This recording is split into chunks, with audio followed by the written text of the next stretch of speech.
Welcome back, everybody. We are here for game number 2 of SKT versus Jin Air Greenwings. Game number 1 was a roller coaster. We didn't have KT Rolster out here, but it was the other Telecom team, SKT, coming back from behind and warping their way to the enemy nexus of Jin Air and taking it out with no defense. Very close one and a very long game there.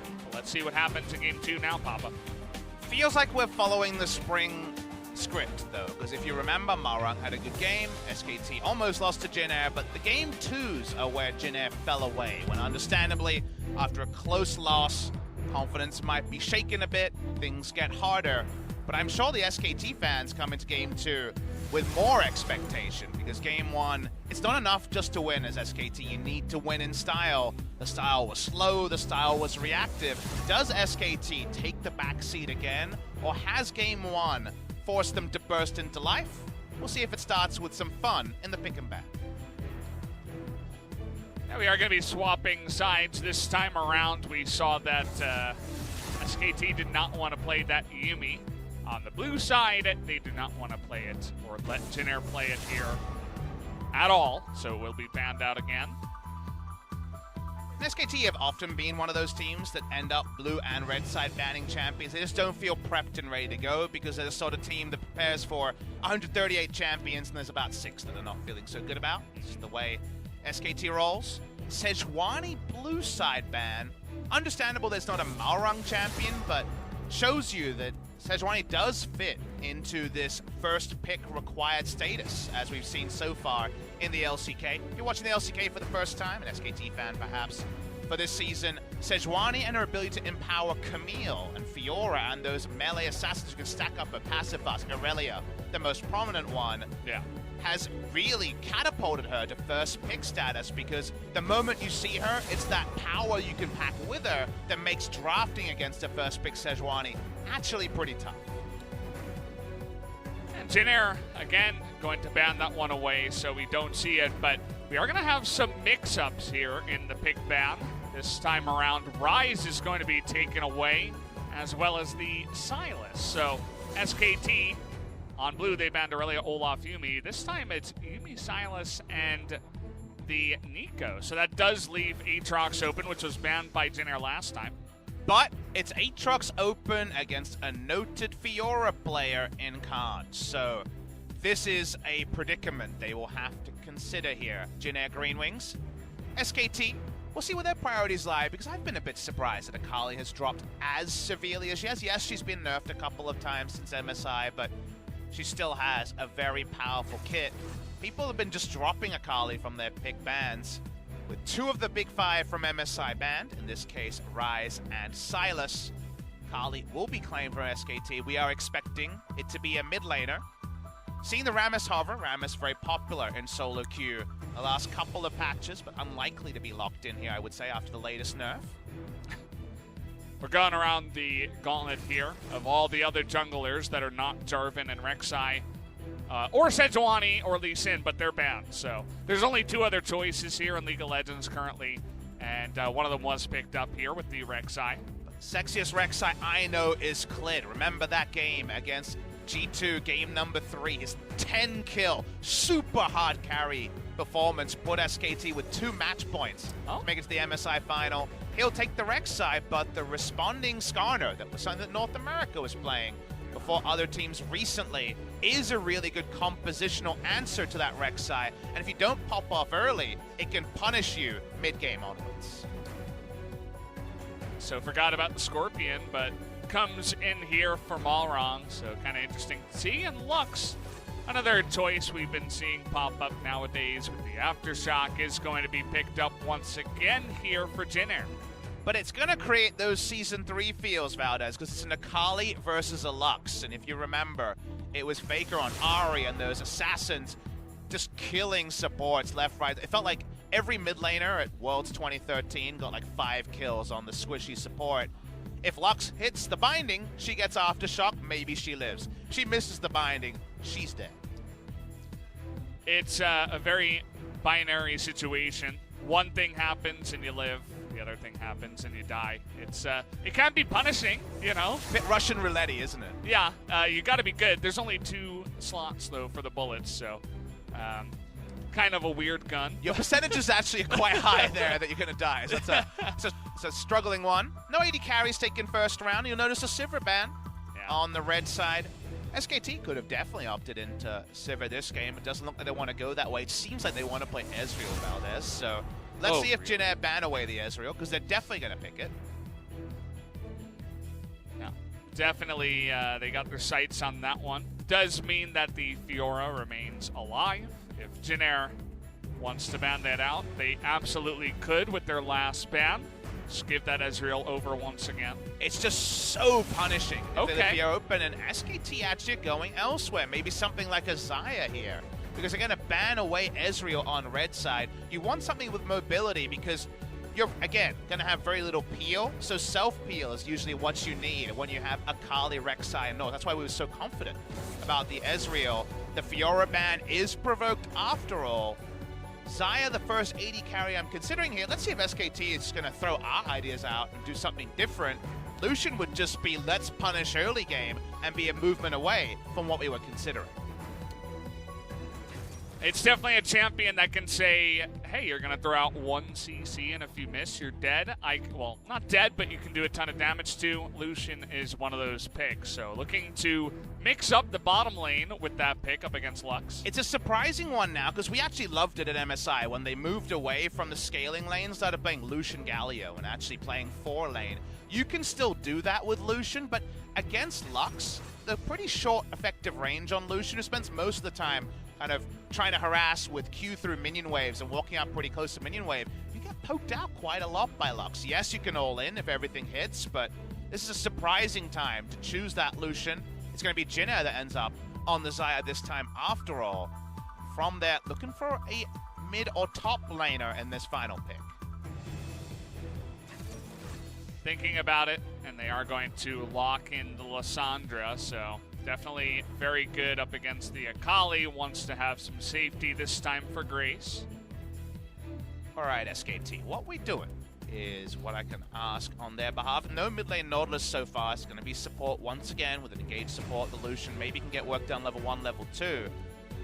Seems like they're trying to force the Lissandra to lane against something else, and now we have the greater than circle of Lissandra being able to contain an Akali, but a Corki loving to contain a Lissandra. So we'll wait to see those lane assignments. You can, of course, flex Aatrox mid lane. We've seen it already in LCK Summer, but leaves a bit to be desired. It's decent without being fantastic. So let's just see who has to pick their poison and deal with a bad matchup, because it's likely to happen one way or the other. Yeah, I think they're probably just going to stick with this one like Greece. Just try to farm it out there up against the Corki. And it is going to remain there at 20 seconds, so definitely some interesting picks in this one. The Corki setup we talked about. The Skarner returns back to the Rift here for Malrang, so we'll see what he can do on that kind of level 6 jungler. Also the bottom lane, obviously, Lux returns, but now Lucian up against that pick. Onus on this game is completely on Clid. You felt the same way about him at MSI in many games. And the reason why I say that is, this game actually slides into a really comfortable spot when Malrang has his ultimate, and they can actually use some very reliable pick power in order to pick up kills. But while their lane states get a little bit kind of nervous if they lose map control post-6, pre-6 you can actually pop off on this Rek'Sai. It doesn't matter about how you're going to be ulted by the Skarner in the late game. So I feel like Clid has a lot of agency to make aggressive plays. I want to see him go bot lane and get it snowballing. Get the flash down on the Lux, stop her lane presence, which can be so overwhelming as the levels come in. Because there's actually some concern that if SKT just farmed it out, there could actually be a big swath of this game where they don't control their own destiny 2 games in a row.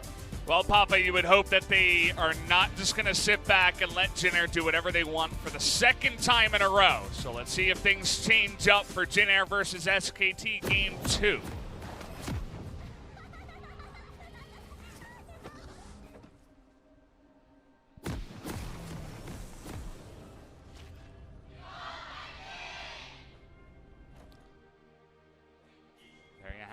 2019 LCK Summer. It's getting hot here in Korea, and things are getting all fired up in the bottom side already as Teddy is on a ward. Will just back away, but we saw what he can do on the Ezreal. Excited to see this Lucian with the cleanse up against the Lux. I think the cleanse actually a pretty good heads-up choice here. No teleports in the bot side. We're a lot more honest this game. Only 3 TPs. As the Skarn Aspire going to be controlled first by SKT. The bot lane 2v2 is a really fascinating one. Given that we have a lot of new fans, we should probably touch on the Lux support, which is a kind of Korean solo queue special that's now become an LCK Summer special. It's been, I believe, the 4th game we've had of Lux support, so it's definitely become a pretty reliable choice. It's Aftershock Lux support, and the rune choice there is very relevant, because I was talking about how I wanted to see SKT play aggressively bot side in the 2v2, and that probably goes counter to a lot of people when you see Nautilus versus an Enchantment kind of squishy range support, because usually you think, wait, just wait till level 6, press R on her, of course she's going to die, she doesn't have mobility. With the Aftershock, the play pattern is you max the shield, you hit the binding, and then if you get, say, depth charge by a Nautilus, if you can proc Aftershock and throw out your shield, which might have 3 points by then, might have 5 if it's later in the laning phase, you get 70 armor and MR. And remember, armor and MR interacts with temporary health and shielding, so it actually makes you really, really tanky if you just hit the binding. So if you're hitting the binding, the all-in onto Aftershock Lux doesn't work for a lot of engaged supports, and given the range advantage Lux has, this lane is actually pretty tricky to execute for a low-range AD carry in Illusion. Yeah, it's definitely not the easiest thing in the world for Teddy to deal with. We'll see how good he can do with his dashes. That's going to be the most important ability for him, just to get out of the way of bindings, to dodge ease in the early game if he wants to avoid all damage. And that's the kind of tricky point, Valdez, is you kind of want to just shoot the binding at the support and not the AD carry, because if you don't hit the binding on that all-in, you just die. So that's the more awkward part, is you just maybe go for the thick boy, the Nautilus. We're seeing a big trade in the mid lane. Here's another mage that likes her Aftershock, as Grace is going to go into that one. It's funny that it took so long for, you know, another mage with Aftershock to find this much popularity, as that was really the big thing about Aftershock. It came in as, you know, oh, this can make the tanks beefier and survive for longer. Well, actually, it's really good on guys that do not have much armor or health or any kind of defense, because it just allows you to stay alive longer and do damage. And the Lux support Aftershock build is the reason why this like kind of troll support. For many years, Lux has been thrown into support role. My favorite. But never performing. You stack ability power, you don't really do enough damage because you can't afford the ability power. It's always been kind of a thing you give an ironic cheer to. You're never happy to see that Lux support. The Aftershock Lux support actually performs very reliably because she can't be all-in easily and is an ultra. She's not just a 1,000 range champion. She can walk up, hit the binding, and actually brawl. And it's the W max. So 3 points in E, 5 points in W, and then you got to hit a skill shot, which, you know, Lux support players, up and down. It's deceptively hard. There are actually a couple of skins that I feel like it is a little bit harder to see the Q on. Ooh. I don't think that Kellin is using it here. What's your Lux skin? 'Cause everyone has one because she has 700,000 skins. I just used the, what's it called? The Elementalist Lux, the expensive one. I'm all about that bling bling pop smithy. That's what I go LCK coster, for. by the way. You know, I mean, you got to go for the flashy one, right? That's, what else would you pick, right? I'm not here to win. I'm here to look good. As you very well know, Pop. We've played enough solo queue games to know that already. We're good at blinging out in our solo queue games. The winning part, not so much. Yeah. Do you have a favorite specific Lux skin? You don't play her very often. Elementalist as well, just because I like clicking on things. Yeah, like extra micro. Like usually players are looking at their kill score, their nice items. I'm just dying on the Lux, so I'm like, ooh, I earned experience towards my my colors. Yeah. You gotta love the colors. What is your favorite combination? Do you have one?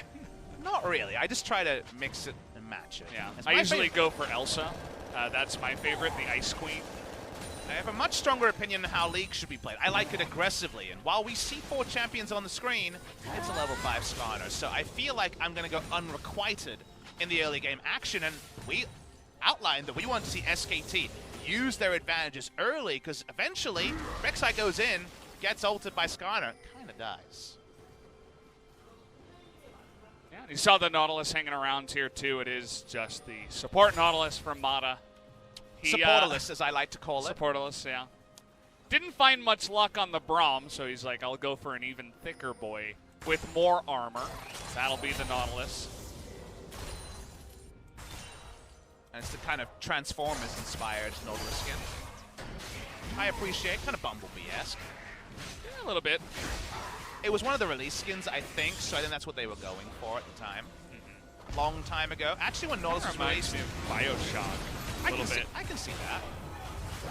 As, here we go. Malrang hit level 6, and FLICKR missed everything. There you go, first blood.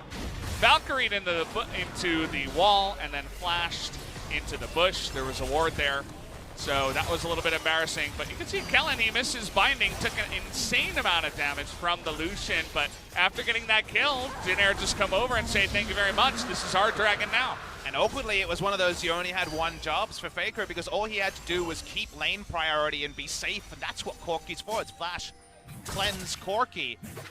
He was just going to be the tasty pork chop in the mid lane while they got a free Drake, and unfortunately his death loses them the Drake as well.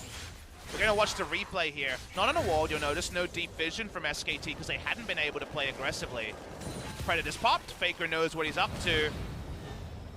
Tries to not flash, and then he realizes that he's just been, you know, a little bit too steady on the trigger finger, and he has no escape route and dies.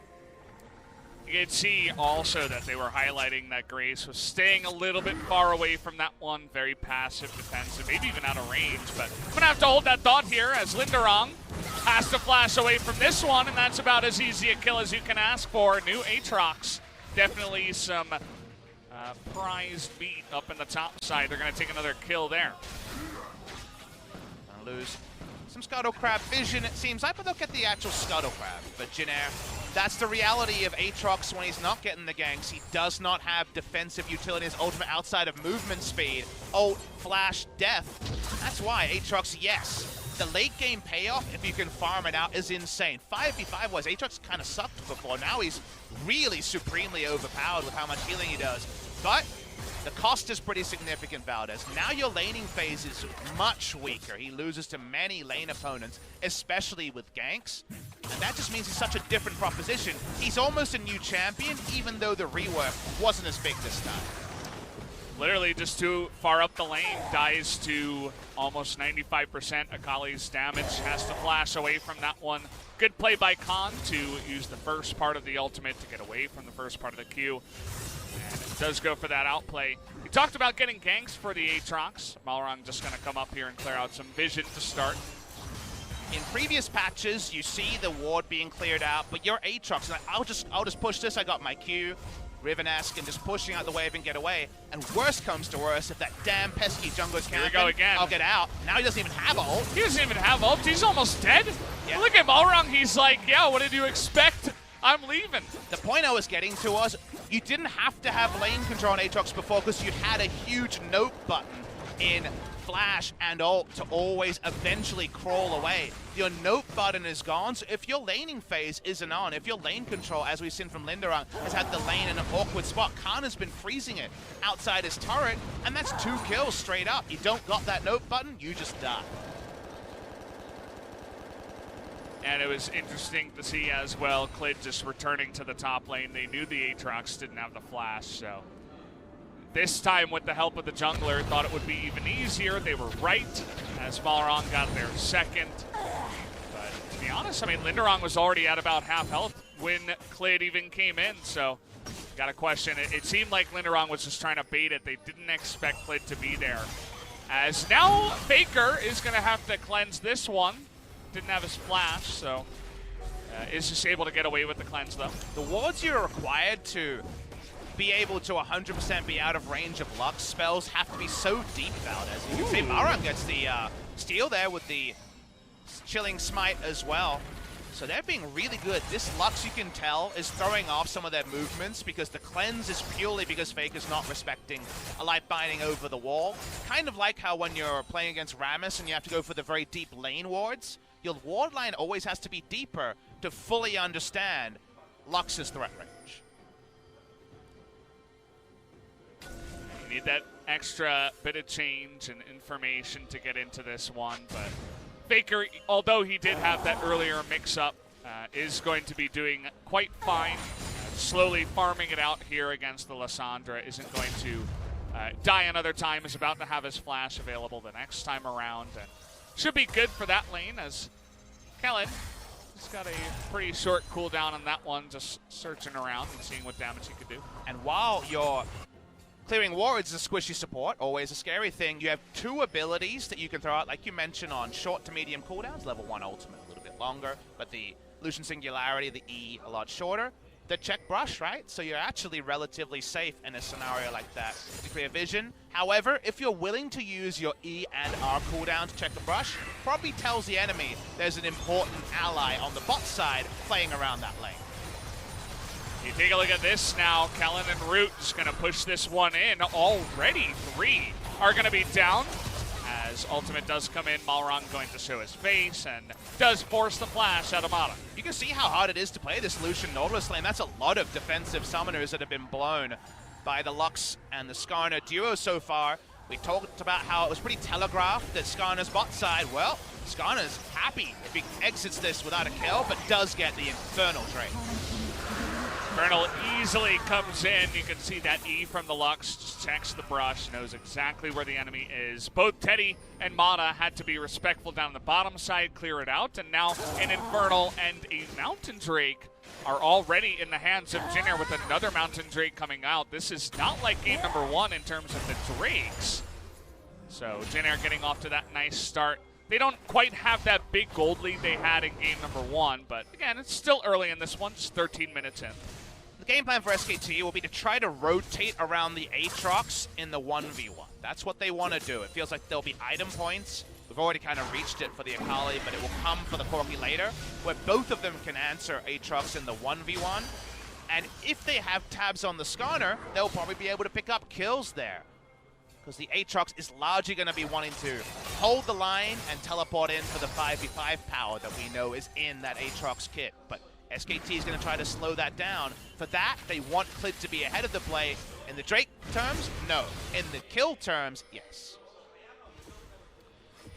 And now with all this pressure up towards the Rift Herald, you can see that even Root was beginning to rotate up to the top side. But with SKT backing off and respecting it, nobody's going to go for that Rift Herald just yet. And we will keep it here at even. All those supports rotating up to the top side now. Just trying to clear out as much vision around this big objective at this time. Corki also getting to the point where he can disregard his lane opponent. It's always around one item, Trinity Force, when suddenly Grace has very little threat on his enemy. Teddy walking up, he actually gets the slow on Kellin. Kellin missed the binding, but the exhaust is going to be enough to help him out here. FLICKR and a Valkyrie forward in that one, but not quite able to do that follow-up damage. The hype part about this Lux support is miss the binding, you probably die. Miss your W in team fights, you don't actually accomplish very much because you're putting all your points and abilities into shield strength. So I'm always for extra skill shot champions coming into the support meta because then you get to see the pass-fail clear for everyone to see. That time around, at least able to hit the shield on himself. Thankfully, that one is not much of a skill shot. So, gonna be feeling pretty good about that one. Stays alive in the mid lane. Is going to be continuing to put on that pressure in the bottom lane where the majority of those plates did go down. Once again, Jin Air winning in the plates. I think it was 640 to 160 again. Package timing for FLICKR. First one didn't really lead to much. We saw it for some wave clearing in the mid lane. Right now, control wards defensively on the bot side is a lot of coverage for the side where they've gotten all their advantages. So battle lines are drawn. Jin Air feeling good about bot side. Top side has been 2 kills, soon to be a Rift Herald. It's after 14 minutes though, so it's not an immediate gold injection opportunity for SKT. Malrang hanging around here on their side of the map, as you were mentioning, looking to pick up that first brick, the first blood turret down on the bottom side. Rift Herald taken here by SKT. They're going to take their objective. Looks like Jin Air are going to take theirs. Root going to get all of this gold now as he takes out that first turret. And once again, he's got big pockets for this Jin Air team. Rift Herald in mid lane is summoned. It's not particularly deep. Malrang is pretty imposing. They'll get a charge from this, but will they get the turret straight away? Not the turret here, and you can see that Jin Air not even going to take the risk to try to step up and hit the eye before it charges or anything like that. Just going to say, yeah, we'll let it charge. It's not going to kill it. We'll just take it down, and really you got not much value at all. SKT could have 100% have taken top lane turret, given they already had so much priority in that area. They went for a kind of more opportunistic decision of taking mid lane turret that would have given them the strategic advantage that having that extra vision around the mid lane provides, but they don't get it. So actually, they trade down imminently. Definitely there's going to be some standing goal for them to claim later, but that just means that Jin Air put their AD carry mid lane, who once again is in a very nice position in terms of items and gold. That means that SKT's game plan will be delayed for another little while. It's got to feel good for the MVP from Game 1 to already again be off to a big racing start in Game 2, 2-0, with already the QSS even finished off for the Akalis, feeling so awesome. Now Kahn, he does have that TP, but he's just running down to the Mountain Drake. It doesn't look like SKT want to give this Drake up without a fight. No, 3 Drakes, all of them high value, would be a lot to give over to Jin Air. Looking for a catch in mid lane. Root's low. Taking a ton of damage, has to blow that ultimate. And now we get the knock up here onto Malrang, who has to go golden. And the flash on in. They're looking to burst down this guy as Clid is going to bite the dust. As already a pick goes the way of Jin Air. Even though Root was low, he's able to heal up a bit. Now it's 5v4 to the Dragon. Stopwatch seemed very defensive from Malrang, but the flash was anything but caught Clid off guard. Now no smite, Mountain Drake started. Can SKT do anything other than just posture around this? Big shield from the Locks, but Kahn already getting into the back line, and Root with no ultimate is just gonna burn away, as does the Lux here, but Lindarang on that team fight you were talking about with the Aatrox going forward. Kahn here trying to get aggressive onto Grace, but he is going to be too much, as he will go down in the end as well. Lindarang got a kill involvement, so knew he could just frontline now that his Bloodwell was available. Ends up being no Drake taken on either side. That's the most pivotal thing to discuss, and actually Teddy's going to leash it to see if anyone's around, given the jungle advantage is on the side of SKT. Well, now you've got this Aatrox that doesn't have his ultimate. Malrang is around. Yep. Looking for that steal, but is not going to take the chance. Will just give away the second Mountain Drake. Important that SKT picked up that objective, otherwise it might have all been for naught. We watched the replay and remember, no jungler is present, so SKT need to fight. And we also remember that Root ulted earlier in the 1v1. That gave Akali the ability to lick her lips, pick up the enemy AD carry. It doesn't win them the team fight. It's obviously very even overall, and Lindarang can be such a powerful frontliner. The most critical fact is that it's not double Mountain Infernal to Jin Air Greenwings. Yeah, an extra kill one way or the other, and a little bit of gold is not going to make that huge amount of difference. But how about the Mountain Drake when you already have the Corki and the Lucian in your lineup? Not to mention a bunch of other damage that can make for some much faster Barons in this game. And one of our hot topic discussions over the course of this tournament, actually, if you look back to LCS games in week 1, was how many QSSs is the right amount against a suppression champion? And the thing that I appreciate, Spake is going to get away this time, is that Clid does not go for a QSS Rek'Sai. I believe this is incorrect to go QSS Rek'Sai against a Skarner, because yes, you dive in and then you QSS and don't get suppressed, but you don't have enough damage on a champion. There really is about burst in the early game. She gets a lot of value out of her AD items because she has about 4.8 AD scaling on her kit. And her whole kit is kill one person good with a high AD scaling. You go QSS, you don't kill someone, you don't necessarily die, but you don't actually achieve much. I much prefer, accept the fact that it's a one-way trip, but trade your life for someone higher value on the enemy team. So I do like Black Cleaver, and now you can go that QSS, or maybe just a stopwatch and go GA.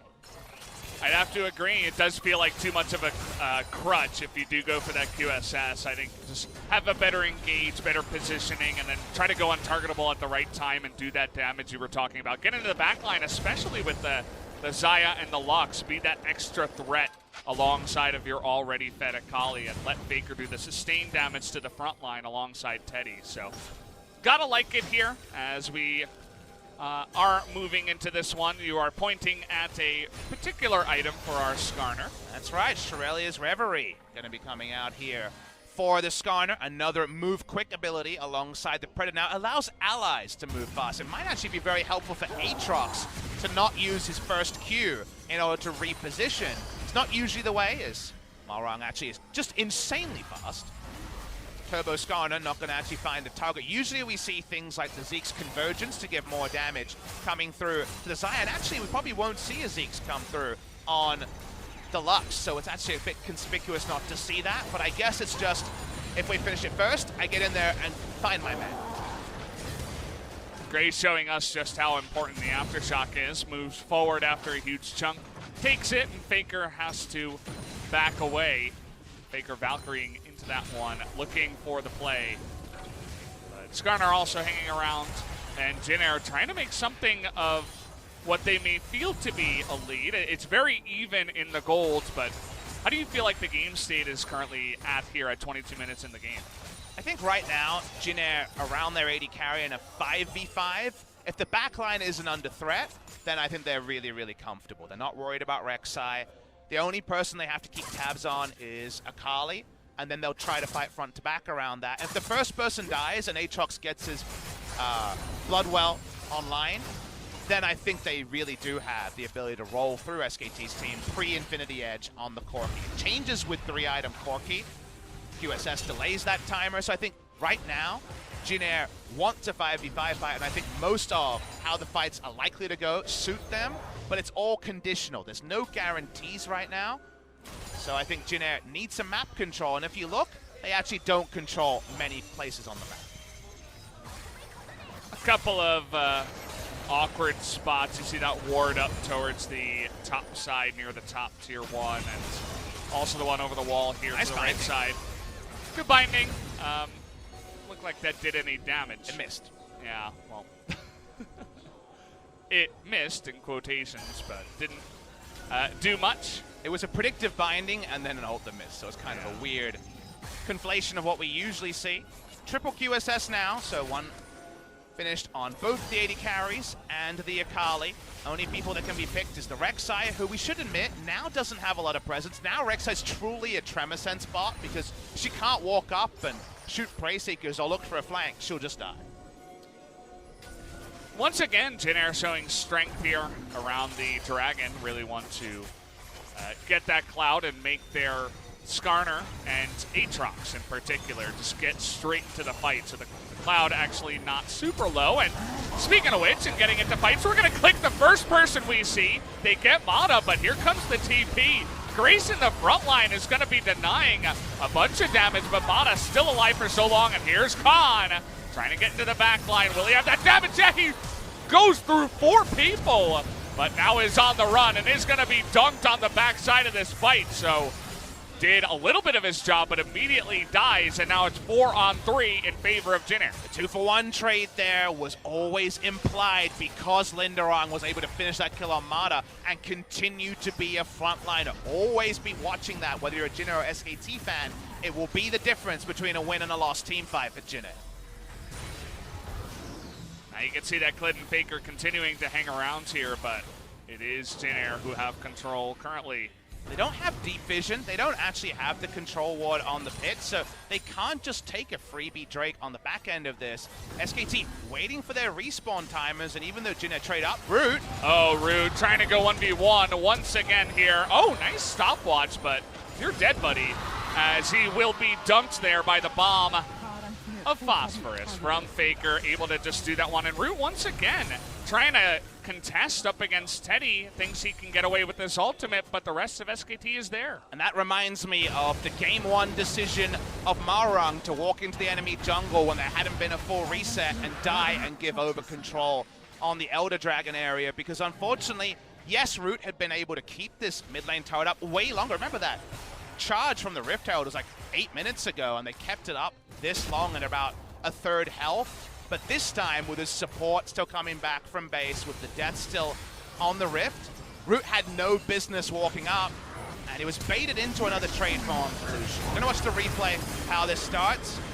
Mada has to stay alive. Things change. It's up Lindarang. We're cutting it short here as Lindarang is trying to be hunted down here from Clid, is going to get on top of him, and one more swipe means that the shutdown will go the way of Clid. Another person who can rotate through the Aatrox in a 1v1 and win is the damage stacking Rek'Sai. If you go QSS, you don't have the damage to just burst through from full health. The Aatrox, but nicely understood. They control the red side jungle here, and they're just tripping Jin Air up on little mistakes again and again, and that might be enough for a 2-0 victory. Teddy here does have his own QSS on top of the cleanse. Blows his QSS that time around as Grace was trying to be the one-man army, but FLICKR was there with the package, so Grace not able to finish the job. SKT still trying to avoid 5v5s. It's still not happy enough with FLICKR's item tool. There's still no Infinity Edge to really allow them to change their approach to a team fight.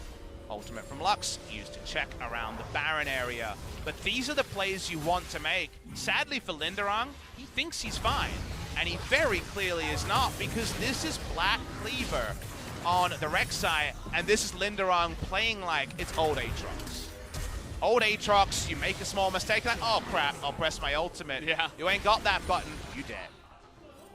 Get out of jail free card no longer there. And you can see the big swing that's happening here at around 24 minutes. It begins to topple over. A couple of mistakes here and there, and SKT immediately are going to pounce on those, punish you for them, take the Drake, get a bunch of kills, and now they're ahead by 3,000 gold in flash of an eye. I mean, that's only 3 minutes basically. And they just want to, again, continue this pace of finding picks here and there, not allowing the Skarner to get any inroads, and have that BF Sword pickaxe now turn into the Infinity Edge. And that's where the team fighting calculation starts to change. There's certain people that can walk up here. If Nautilus or Rek'Sai doesn't die instantly, I guess Nautilus is going to have to backline. Basically, the way SKT want to fight to go post-IE is that Rek'Sai dives in, and then stopwatches instead of just being burst down, and then the Corki starts to ravage the team. You just blow up the Aatrox because the stasis buys 2.5 seconds where no passive is available to that Aatrox. So that's kind of the approach here, or ult extension, I guess, to reset to the Aatrox. So given that, that's where things are going, but still, better safe than sorry. Wait for that Infinity Edge. All right, we're Jin Air able to come on in as a team, pick up that mid turret, move on over to the Baron. So they're getting way more aggressive now with some of the threats that they do have, the pick potential with that Skarner and the Lux nearby. And SKT, it looks like they weren't in position at the time, but maybe looking to pick on the Aatrox. Still so much scaling going on with SKT. They play the Ruin King, Essence Reaver is a scaling. Lucian build, every Lucian build peaked at 2 items before, and now we're talking about 4 with a Zeal item and then an Infinity Edge. So the Lucian's best times come later, the Corki's best times have always come at 3 items.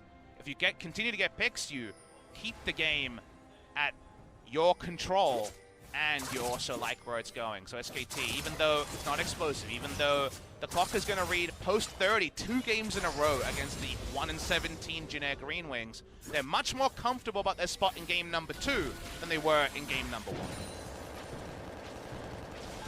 I feel like this is a very clean Skarner build as well. Straight goes into the stone plate just to say, this is what's happening. I'm looking for a pick, and then I'm looking to stay alive for as long as possible in these 5v5 team fights with the Aatrox, with the pick potential that they have. So, like the third choice here for Malrang on the Skarner. Once again, seeing the Predator use just to zone away from vision. Do Jin Air just run at Baron at some point? Is an interesting thing to wonder, because they probably do feel this game slipping away from their control minute after minute. Not going to be doing it just now. It's got Cloud Drake spawning at 30 minutes. This will be the last Drake. We will actually have an early spawn Elder if the Drake is taken down soon. Kahn's going for a walk too, is just saying, hello, enemy team. I'm going to wave hello and then wave goodbye. I'm actually going down to the bot lane. Well, he does have the ability to pop a shroud, QSS, Zonia's, ult, E over a wall, flash over a wall. So yeah, I think he's fine. Of anyone to have a long leash, Kahn is the man. He's really flexing his muscles right now. Level 17 in this game, same as FLICKR. They are currently the highest level in this one, so they go down, push, they pick up another dragon. They're actually going to have the lead in dragons this time around, 3-2. And now with all that movement speed, they can easily move along the map, deny vision, and even threaten Baron, which is where they're hanging around right now. Clid trying to click on the right. And there's Malrang. Okay, Malrang once again just blow up the Nautilus and go from there. That seems to be the strategy, but Grace, he's got something else to say as now Kahn. Take a look at him in the back line, but doesn't find his man here. Does a ton of damage and will go into the Zonias, but is not enough to stay alive. And now take a look at Lindarang. Finally getting that Aatrox value, takes down one, has the healing, and this guy just doesn't die. As finally will be able to make that Bloodwell work for him, but FLICKR now with the red buff going forward, trying to burst down Root. He's gonna not be able to go down, and now it's the Teddy show going one by one. And here's Grace off the TP. Teddy is going to go for the flash just to stay alive. He's the only one left from SKT. And Jin Air able to win that one. Everything came together in that fight. The items aren't there yet for SKT. They were forced to fight by another great flash ult from Malrang, even though he would have been so frustrated and not finding inroads before. Now he's on the Baron, and what can Teddy do? It looks like just hang around and maybe go in with Mata, but the two of them do not have that smite, and they're not going to go in and just die. So the Baron, after that big fight, will go the way of Jin Air. And it was unclear who was going to win this fight, even though Mata blew up. And the reason for that is, I had a chance to look over, did Aatrox pop his ult and get an assist? The answer was no. So Lindarang doesn't have invulnerability to start this fight, so it does become a battle of dive. I love that Lindarang understands that he's not an unkillable frontliner. He needs to peel, and peeling, the choice to peel and stop Kahn getting kills here is the reason they have a chance, because that's where the reset comes from. The decision to peel and delay when he presses ult. We laughed at his ults in the 1v1s where they weren't getting anything. This time Lindarang plays the fight correctly, and now, for the first time in the LCK, we do see that very potent Aatrox, and also just how frustrating those Lux shields can be. Keeps him alive for ages in this fight, and he was really the one guy going forward and leading the rest of his team, so props to him. Even though those 280 carries from SKT stayed alive for so long, it wasn't enough for SKT. And now Jin Air making a stand. They're still down on gold in this game, but they pick up the Baron, and they're looking to get a bunch of gold from it. A lot of standing gold on the map for Jin Air. What's the replay all about the Aatrox? On the side of Jin Air and AoE, and the damage started to come there. Scary to think that even without all the items done, 8,000 odd damage for the Corki. Yeah, casually, and you take a look at Lucian, who is the second on the side of SKT. He still did more damage than anybody on the side of Jin Air, so definitely some interesting numbers to look at as this game does come along. They still have that pick potential, and you begin to wonder, when is Mata going to pick up his QSS? Definitely, it's a lot of gold to go into for the support, but it seems like a very easy point and click for Jin Air so far. That or Zonia's, you know, you kind of need one or the other right now. It's in a really awkward spot. He doesn't really have a role in a team fight apart from ulting. Anything else is really scary for him, and if he dies, it's a support dying, and usually that doesn't matter, but if he dies and Aatrox gets an assist with his ult up, it really matters, because it allows Aatrox to just go all in on the backline, and that's the duality here. I really love how kind of pass-fail these fights are, and outplay is almost certain to be the reason one of these teams wins a team fight. We didn't know that when we came into Jin Air versus SKT, and SKT could have taken different avenues for a victory. They didn't need to look into Corki scaling comps against a team like Jin Air, but they're not looking to blow open games in the first 25 minutes on day one. They're taking the slower approach, and that measured approach could still find Jin Air an unlikely victory. It's not what we were expecting coming into this one. SKT coming off of a incredibly competitive MSI from all of the teams over there. Meet up against Jin Air in their first match, and this is not as close as you would expect it. They're looking for Kahn here. Nice read as he was moving past that ward, but not quite able to land it. Now Jin Air going to make more of their Baron and get another turret in the bot side. Kellin can be a hero here. The right binding might draw an early QSS, and that is, of course, as we have outlined many times, just complete gold in this game. Getting that QSS on cooldown. Deep ward, spots that Lucian's in no man's land when it comes to an Elder defense. And of course, Elder's very tanky, so you can't rush it down. Yeah, Lucian able to get over here pretty fast overall, but they have vision now on FLICKR and exactly where he is. They know he had his package, so definitely part of the reason why they're not just going to rush this one. Blue Trinket comes in. As SKT, they're not near the Drake, but they're definitely threatening a defense. Both teams need to understand right now, with double IE done on Corki Lucian and almost 6 items en route, no one is a tank. Anyone can be burst, and if you overrate your tankiness, look at this your damage. team might lose out. 4,000. Already with that mountain, and let's take a look. The flash on in. It will go the way of Skarner, but Mata able to set up this team fight, and already, though, he is going to go down as Kahn, or actually, that was Clid getting into the back line, is not going to find that damage, and now FLICKR has to flash away from this one, so Jin Air being aggressive around objectives, they're going to get a big reward for it again. Just able to kill Mata, win team fight again. That's enough for them here. Again, in different comps, your support dying doesn't matter. This time it does. They roll through, they've got that Elder, they want to close it here. And keep in mind, that was Mata flash engaging. He was the one that wanted the fight. He was the one saying, bring it on. They're like, okay, we're going to kill you, and now your team can't do much, as once again, one of your assassins are going to go into the back line. This time it was Rek'Sai, the last time it was Akali. But they go in, they can't do enough damage, and then they die. And it turns into a 5v3. And that's why I mentioned the point, do not overrate your tankiness with 6 item 80 carries, 3 of them across 2 teams. Anyone dies, and we've already talked about how much it reverberates around a teamfight win. SKT is surprised with how decisive this Elder taken, and Mata tries to force something when he understands the Elder was probably low. They did not have a spot on exactly what the health bar was, and then it just goes like this, right? You'll just roll through. There's no frontline anymore. FLICKR used his QSS, I believe, but regardless, for safety, has to flash away. We come back in. The 6 item builds are getting closer and closer, and in fact, they're there for Xayah, who has a Bloodthirster, just to allow her to frontline a bit longer. Yeah. Another thing I noticed in that replay was that Kahn was just not in the fight at all. It was the very aggressive engage from Mata. We've seen this before, where he understands the game state and what they have to do, but maybe the team isn't 100% with him at the time. Kahn gets there late, and then he's like, well, I can't do anything now that everybody's dead. So not coming in as a full 5. Definitely hard to engage at times at that Dragon Pit. And here we go again. They do have vision this time, but it's just dying too fast once again. Will go the way of Grace, or rather Malrang on that Skarner. Kahn, he's going to TP in, but they can't find any kills. They don't know he's there, but it's too late for him to force anything. Maybe they get a pick. Okay, well, Grace, you're in a bit of trouble here. He's all alone. The rest of his team, okay.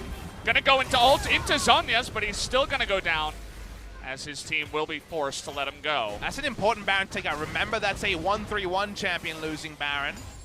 SKT, do they fight 5v4? Jin Air do walk up. They seem confident enough to not just go into a full reset and waste this Baron, but they've got 2 minutes 50, so by the time Grace gets back on the Rift, they've got 2 minutes, and SKT, they've got headaches to consider.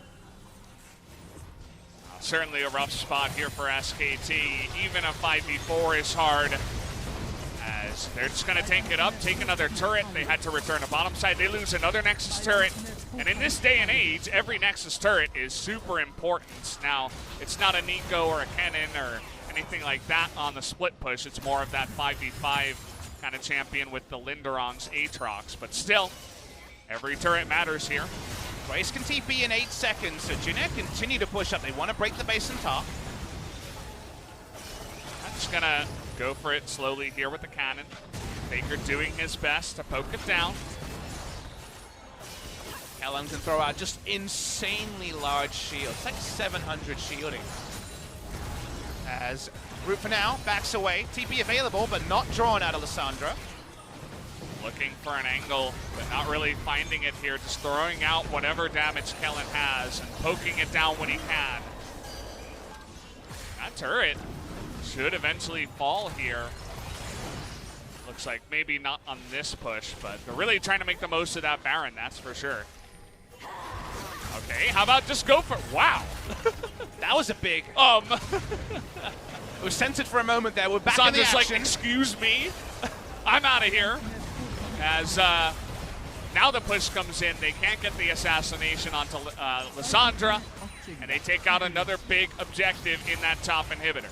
Even with these IE carries, the front line of Jin Air, helped with the shielding from Lux, is just too robust. SKT have all their items, and yet finding a way through what is feeling like a defensive phalanx from Jin Air is proving too hard for SKT. So Jin Air's feeling like they're primed to force a game number 3 out of a team captured so many hearts at MSI.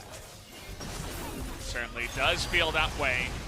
Those Lux shields are just unbelievable. It's so hard for them to do much. They're having trouble engaging on this team, as they're going to have to go for it eventually. The Nautilus ult comes out, so does the Xayah ultimate. Kahn is spotted, he's not on a control war, they turn on him. He's going to be able to hop away, as now Teddy really trying to threaten it, but they see FLICKR go down to stop the push in the bottom side. That means that Root can step forward, slowly chip away at the turret. This is going to go down eventually, but only 10 seconds on the Baron. It should be able to take out the turret at least to start. As now even a TP is coming in. Jin Air are really committing to this push. Are they going to try and end the game or take a free Elder Dragon? They should have 3 minion waves pushing, and Elder is just spawning in 10 seconds. So Jin Air, they hold all the cards. It's even more one-sided a position in the game at 42 minutes than you could ask for. Very difficult for SKT to find a way back into this game, and even to mount a defense on this Elder Dragon. They get one go of it, and even if Jin Air wastes time, the minions will do the work if SKT try an extended defense.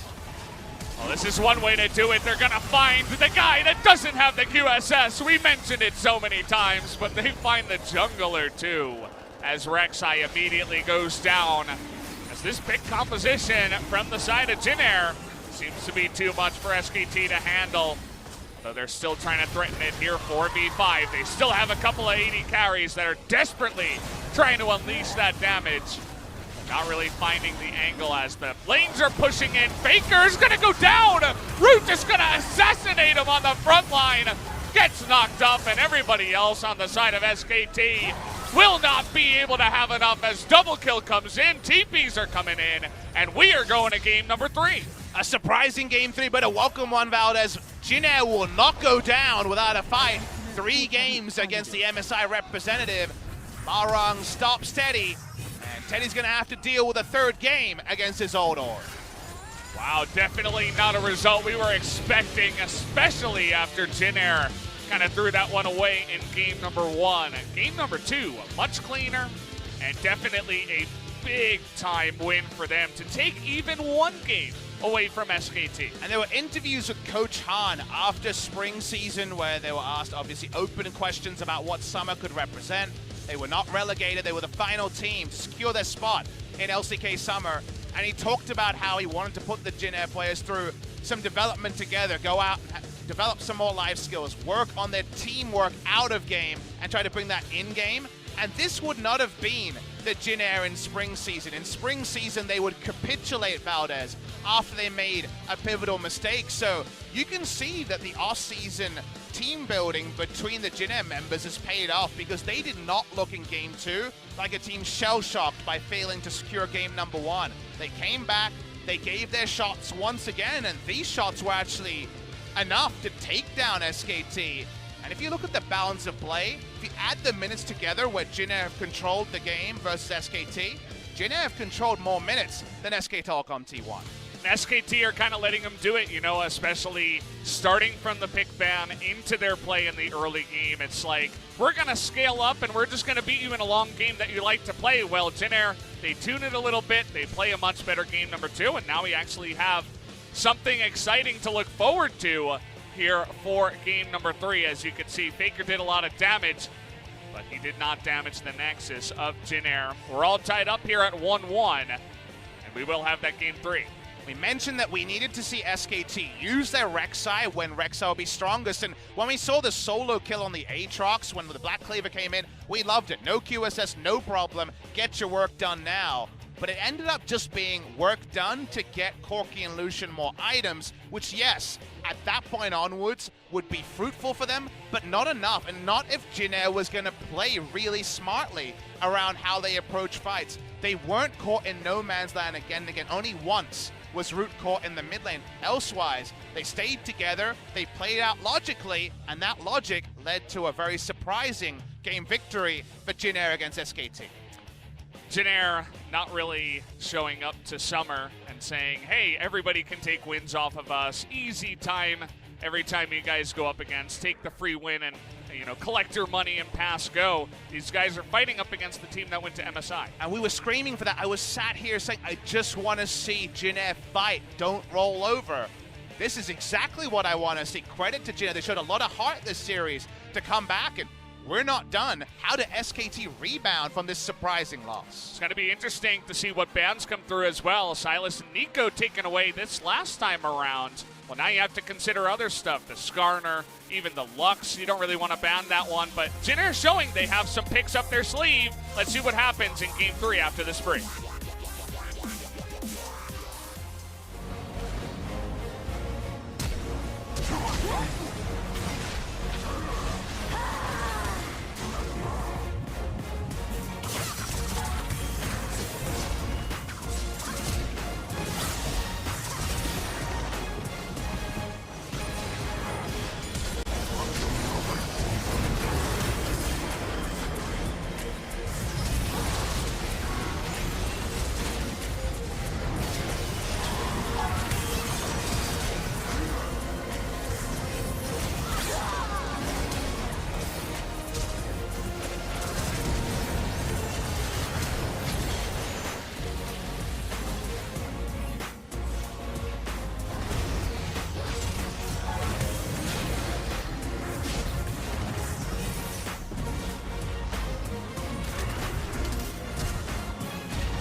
렉사이 노순. 오케이. 렉사이 가자. 가자. 렉사이 노순. 끌었어. 나이스. 이거 천천히 해야 돼. 시야 좀. 근데 다이쌈 봐. 자야 기다려. 이거 오케이. 빼면서 스마트 보면서. 해보자. 네, 쓸마 없어. 줄게. 위에 텔타도 끝나긴 해. 텔타도 끝나는 거 생각해. 아트 별로 안 빨라. 꺼내. 오케이. 나 막아줄게. 안 가. 자, 사이드 막혀. 낙지만 해. 아, 발길이 빠졌다. 이번에 박스 가자. 발길이 빠졌어. 간다. 노텔. 야, 노텔. 예, 노플. 노틸 잡았다. 야, 깨끗하다. 탈. 자야. 아칼리. 텔타 노텔. 자, 끝내. 나이스. 진막게. 끝내. 얘 집 막아. 자, 진짜 미안. 첫판. 아, 괜찮아. 그냥 이대형인데. 끝내. 첫판 18. 첫판 이길 거.